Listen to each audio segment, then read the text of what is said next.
কোরবানি করা ওয়াজিব কাদের জন্য? সকল মুসলমানের জন্য। সকল মুসলমানের জন্য কোরবানি করা ওয়াজিব। আর ওয়াজিব মানে হচ্ছে এখানে নফল।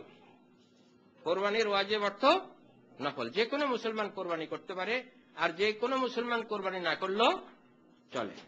কোরবানি ইমাম শাফি বলেছেন এটা নফলে কিফায়া, মুসলমানদের মধ্যে কেউ কেউ কোরবানি করলেই হয়ে যাবে। আর যারা হজ করতে যাবেন এবং হজে তামাত্তু করবেন তাদের জন্য এটা হজের আবশ্যকীয় অংশ, তাদের জন্য ওয়াজিব, তাদেরকে এই কোরবানি করতেই হবে।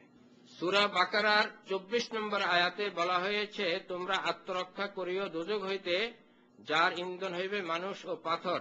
পাথর কিভাবে ইন্ধন হবে? পাথরকে মানুষ পূজা করে, ভাস্কর্য তৈরি করে, যে ওই ভাস্কর্যগুলো দিয়ে সেখানে আগুন জ্বালানো হবে। আমি বলা হবে তোমরাও জ্বলো, তোমাদের প্রভুরাও জ্বলুক। যাদের তোমরা ইবাদত করতে, পূজা করতে, সেগুলো আর তোমরা একসাথে জ্বলো।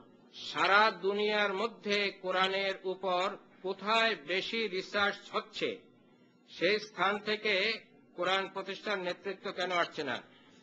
রিসার্চের জায়গা থেকে কখনো নেতৃত্ব আসে না, এটা পরিষ্কার থাকতে হবে। রিসার্চ করে তারা যাদের নেতৃত্বের যোগ্যতা থাকে না, যাদের জ্ঞান বিতরণের যোগ্যতা থাকে।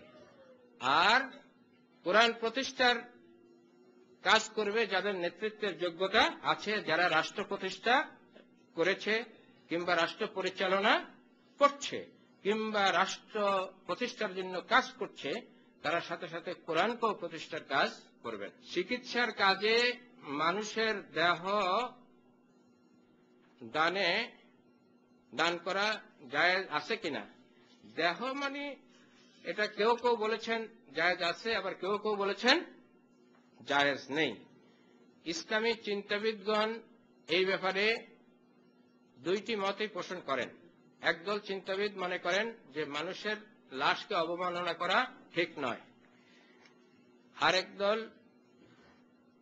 চিন্তাবিদ মনে করেন যে মানুষের সেই সব অঙ্গ এই কাজে দেয়া যেতে পারে মানুষের কল্যাণে, যাতে করে পরবর্তী লোকেরা এর দ্বারা উপকৃত হয়।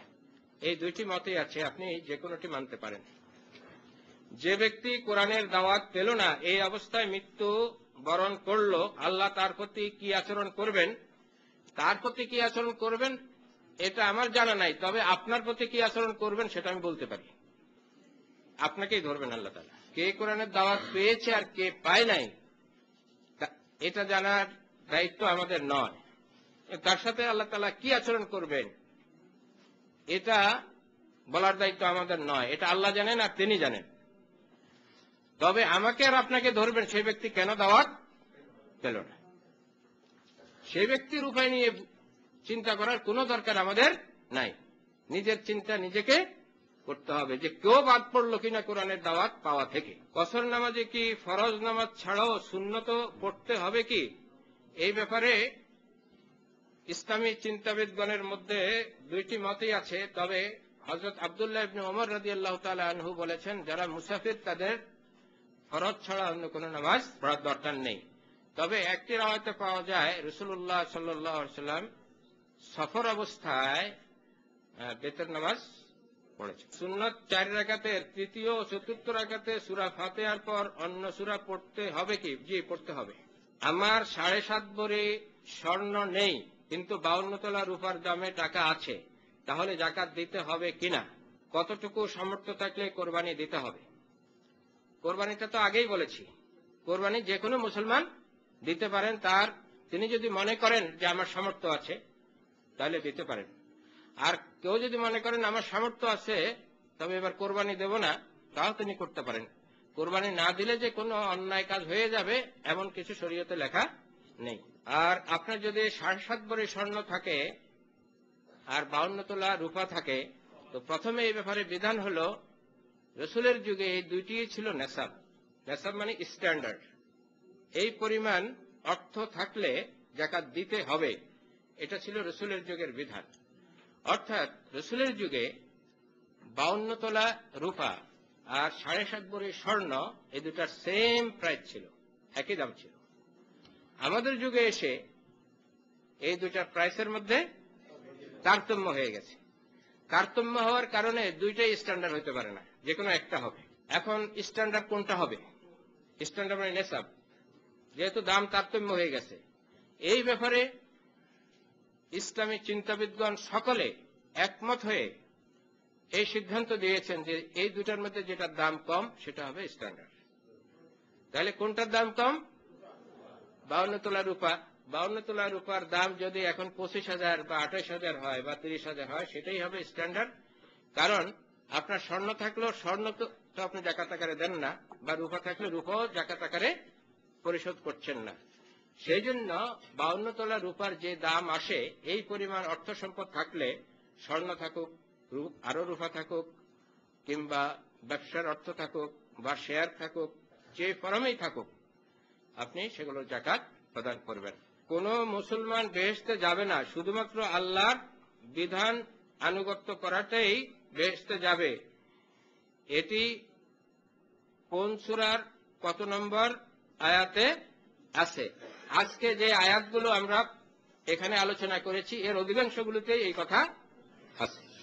এমনকি এই কথাও এখানে আছে যে আংশিক মানলেও বেহেশতে যাওয়া যাবে না। আমার প্রশ্ন হলো, আমরা ইস্তেখারার নামাজের মাধ্যমে কোনটা ভালো এবং কোনটা মন্দ জানতে পারি। যেমন আমাদের আম্মা অথবা আব্বা মারা গেছেন, ওনারা কবরে কেমন আছেন, তা কি ইস্তেখারার মাধ্যমে জানতে পারবো? না, তা জানার কোনো সুযোগ ইস্তেখারার মাধ্যমে জানার নেই। ইস্তেখারার বিষয়টা হচ্ছে, আপনি কোনো ব্যাপারে সিদ্ধান্ত নিতে যাচ্ছেন, এটা মনে রাখবেন। কোনো ব্যাপারে আপনি সিদ্ধান্ত নিতে যাচ্ছেন, সেই ব্যাপারে ইস্তেখারা করার বিষয়ে রাসূল সাল্লাল্লাহু আলাইহি ওয়াসাল্লাম বলেছেন। ইস্তেখারা করবেন। ইস্তেখারা যদি আপনি স্বপ্ন দেখেন, এই স্বপ্নের সঠিক মর্ম আপনি বুঝতেও পারেন, নাও বুঝতে পারেন। আবার সেই স্বপ্নটা যে ইস্তেখারার কারণেই দেখেছেন, সেটা নাও হইতে পারে। 2 নম্বর কথা হচ্ছে, আপনি যদি ইস্তেখারার মাধ্যমে কোনো স্বপ্ন দেখেন, আপনি যদি সেটার সঠিক মর্ম উপলব্ধি করতে না পারেন, তাহলে স্বপ্ন সম্পর্কে যারা ভালো অভিজ্ঞতা রাখে তাদের সাথে আপনি আলোচনা করবেন। আর 3 নম্বর কথা হচ্ছে, স্বপ্ন দ্বারা কখনো কোনো শরীয়তের বিধান নির্ণয় হয় না। এটার দ্বারা শরীয়তের কোনো কিছু আপনি পরিবর্তন করতে পারবেন না এবং সংযোজনও করতে পারবেন না, এটা মনে রাখতে হবে। কোরআনে বলা হয়েছে ইসলামই মনোনীত ধর্ম। তাহলে বৌদ্ধ ধর্ম, খ্রিস্টান, তারা বেহেশতে যাবে কেন? তারা যখন ইসলামের বিধান মানবে, তখন তো মুসলিমই হয়ে গেল। বলা হয়েছে পরিপূর্ণ করে দেওয়া হলো আল কোরআন। আয়াতের ব্যাখ্যা অনুসারে আপনার বক্তব্যের ব্যাখ্যা চাই। সুন্দর প্রশ্ন। আমার বক্তব্যের অর্থ হচ্ছে এই, কোন ব্যক্তি খ্রিস্টান হোক, ইহুদি হোক, হিন্দু হোক, বৌদ্ধ হোক, যে কেউ হোক, সে যদি 3টি বিষয় মেনে নেয়। কয়টি বিষয়? আল্লাহকে এক মানে, আল্লাহর একত্ব স্বীকার করে, শুধুমাত্র আল্লাহর দাসত্ব করে, মুহাম্মদ রাসূলুল্লাহ সাল্লাল্লাহু আলাইহি ওয়াসাল্লামকে আল্লাহর আখেরি রাসূল মানে এবং তার অনুসরণ করে, এবং আল কোরআনকে আল্লাহর কিতাব হিসাবে মানে এবং আল কিতাবের অনুসরণ করে, সে অবশ্যই বেহেশতে যাবে। এটা আল্লাহর ঘোষণা। এখন সে কোথায়কার কে সেটা জানার আমাদের কোনো দরকার নেই, সে অবশ্যই মুসলিম। এটা অতীতেও তারা মুসলিম ছিল। আর ইহুদি, খ্রিস্টান, বৌদ্ধ এসব ধর্ম আল্লাহ অবতীর্ণ করেন নাই, বরং এটা করেছেন আল্লাহ মূসা আলাইহিস সালামকে নবী নিযুক্ত করেছেন, ঈসা আলাইহিস সালামকে নবী নিযুক্ত করেছেন, তাদের কাছে কিতাব পাঠিয়েছেন। এই কিতাবের যারা অনুসরণ করেছিল তারা মুসলিমই ছিল। এমনও হতে পারে যে বৌদ্ধ আল্লাহর নবী ছিলেন, আমাদের এটা জানা নাই। হয়তো কৃষ্ণ আল্লাহর নবী ছিলেন, এটাও হতে পারে। কিন্তু তাদেরকে এখন খোদা বানানো হয়েছে। যেমন কালকের লোক ঈসা আলাইহিস সালামকে খোদা বানানো হয়েছে, খোদার পুত্র বানানো হয়েছে। তো ঈসা যদি কালকের লোক হয়ে খোদা হয়ে যেতে পারেন, খোদার পুত্র হতে পারেন, কৃষ্ণ তো তার বহু আগের, বৌদ্ধ তার বহু আগের, তাদেরকে এখন খোদা বানিয়ে ফেলা হয়েছে। আমরা জানি না, হয়তো তারা নবী ছিলেন, এমনও হতে পারে।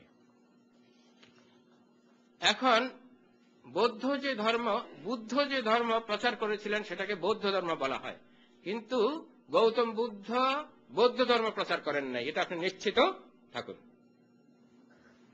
তিনি যদি ভালো লোক হয়ে থাকেন তিনি ইসলাম ধর্মই প্রচার করেছেন, এবং তিনি মানুষকে এক আল্লাহর দিকে আহ্বান জানিয়েছেন, এটা তার প্রাচীন বাণী থেকে জানা যায়।